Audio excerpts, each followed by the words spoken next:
Knowing others is intelligence. Knowing yourself is true wisdom. Ever wondered how books are gateways into different worlds? Sometimes a book can tell us a thrilling adventure of two friends. Sometimes a book can tell us a fantasy story where dragons and magic are involved. And other times it teaches us about romance and how to have faith in your loved ones. But before that, Assalamualaikum and a very good day to all. My name is Ashraf Elman bin Akmalijas and I'm a proud student of SM Sains Kota Tinggi. Now I would like to share a few achievements throughout my high school days in SM Sains Kota Tinggi. One of them being is that I have led my team in winning a silver award in International Innovation and Design Competition 2024.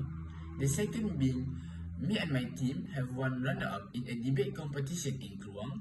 And the third being is that I have qualified myself to become the head boy in SM Sains Kota Tinggi. Now, enough bragging about myself. If I were to brag about myself, it would go on for hours.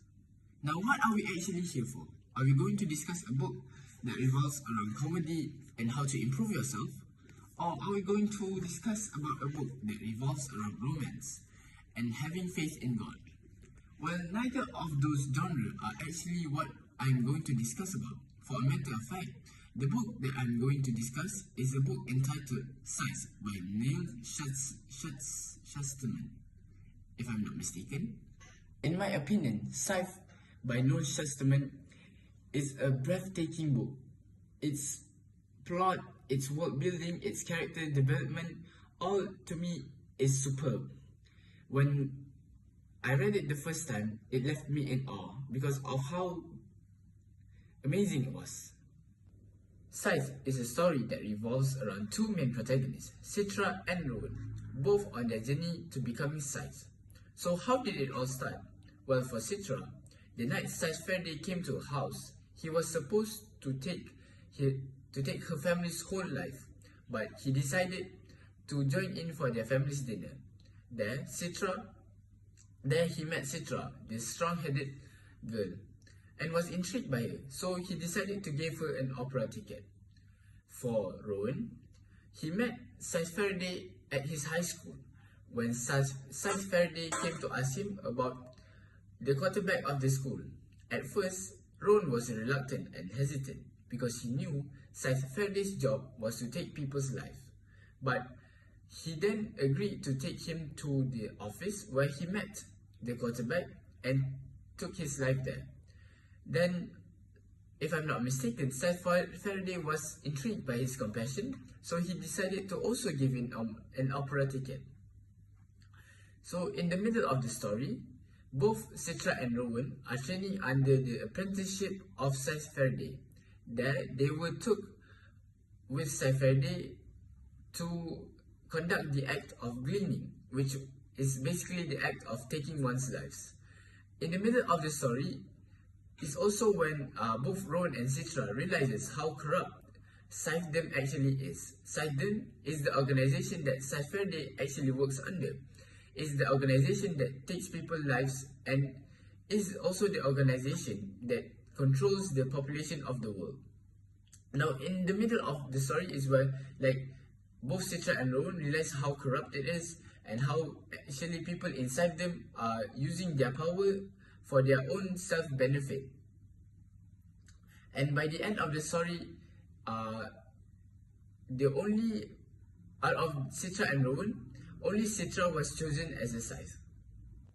Now that's all for my summarization towards the book Sains. Now moving on to the topic, which is a topic that I've chosen under the key phrase of the social capability of post-pandemic adolescents is a new challenge that needs to be addressed by parents and teachers. Now what I believe is that post-pandemic period has created significant challenges for adolescents requiring a more specific or targeted attention towards these adolescents by teachers and parents likewise. So COVID-19 was a very hard time for me, and I'm sure everybody agrees with me. Every day was the same. It was mundane, and if I were to put it into terms, it was grey, black and white. Now, as an adolescent, I myself have come to a realization that we as a generation might have faced the same problems, which was one of them being mental health struggles. Now, what I mean by this is that when we were in the pandemic, we were quarantined, we were locked up in our houses, and due to that, we can't actually have face-to-face conversation. And this has resulted in the adolescents post-pandemic having a certain level of anxiety, depression, and sometimes stress in social events. So what I believe that teachers and parents could do to help these adolescents overcome these problems such as depression, anxiety, and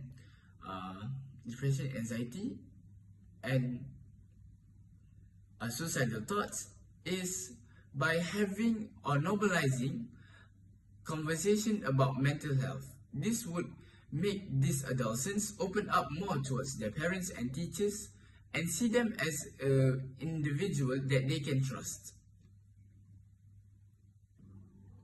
Now, the second problem that arose in adolescents during post-pandemic is that we become awkward when it comes to social events. We become introverted.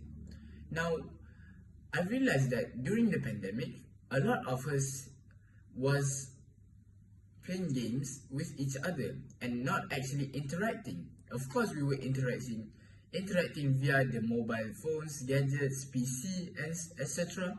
But in terms of actually talking to one another face to face, there was none. We didn't actually develop our social skills.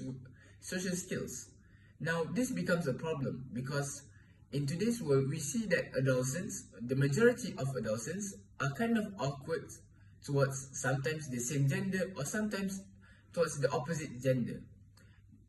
Now, what I believe parents and teachers could do to help this is, first of all, they could actually send these adolescents to a camp where they actually are forced to go out of their comfort zone and need to interact with one another, not considering whether they come from the same gender or the opposite gender. So this would force these adolescents out of their comfort zone and become somebody that they are not, from an introvert to an extrovert. And this would develop not only their confidence but also their social skills.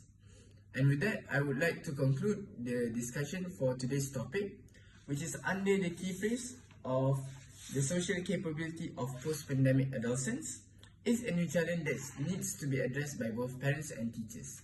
And with that, Assalamualaikum and a very good day.